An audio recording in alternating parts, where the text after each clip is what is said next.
Hi, boys and girls. Our next book of the day is Ruby Finds a Worry by Tom Percival. Remember in the story, the girl who never made mistakes, Beatrice.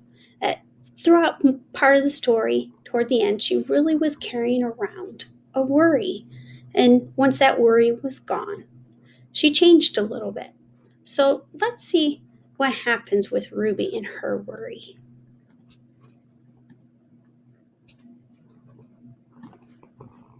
Ruby loved being Ruby. She loved to swing up high, and she loved to explore wild, faraway places. Sometimes she even went all the way to the very bottom of the garden. Ruby was perfectly happy until one day she discovered a worry. It wasn't a very big worry. In fact, it was so small that at first Ruby hardly noticed it. But then the worry started to grow. Each day it got a little bit bigger. It just wouldn't leave her alone. It was there at breakfast staring at her over the cereal box. And it was still there at night when she brushed her teeth. The funny thing was that no one else could see Ruby's worry, not even her teacher. So Ruby pretended that she couldn't see it either. She tried to carry on. She tried to carry on as if everything was normal, but it just wasn't. You see how Ruby's starting to change? How is she starting to change? What do you notice about her body and her face? How do you think she's feeling with that worry? The worry was always there, stopping her from doing the things that she loved. Ruby wondered if the worry would ever go away. What if it didn't? What if it stayed with her forever? Ruby didn't realize it, but she was doing the worst thing you could ever do with a worry. She was worrying about it. Now the worry was enormous. It could barely fit in the kitchen at dinner time. It filled up half the school bus. And it took up whole rows at the movie theater.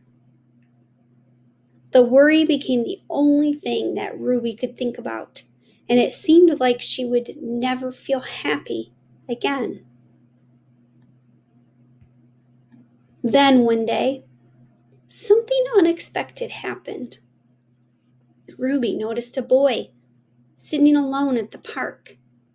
He looked how she felt, sad. And then she noticed something else, something hovering next to him. Could it be a worry? It was. Ruby realized she wasn't the only person with a worry after all. Other people had them too. She asked the boy what was on his mind, and he told her. The strangest thing happened. His worry began to shrink. Then Ruby did the best thing you can ever do if you have a worry. She talked about it. As the words tumbled out, Ruby's worry began to shrink until it was barely there at all. Soon, both of their worries were gone. Finally, Ruby felt like herself again.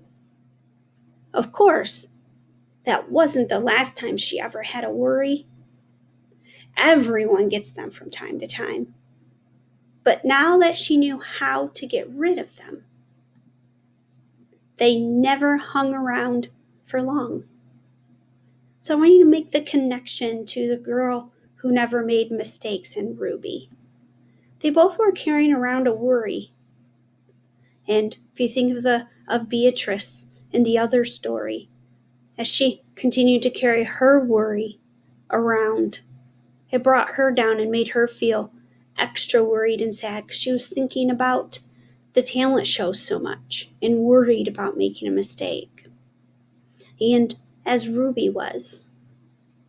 But toward the end, even the girl that made mistakes, laughter.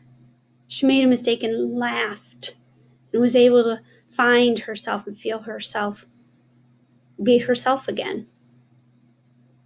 So remember, boys and girls, when you have a worry at home, in school, with your learning, with yourself, with others, remember how it helped these two characters. They talked about it. And even the girl that never made mistakes, Beatrice, was able to let go of her worry. And then they began to be themselves again.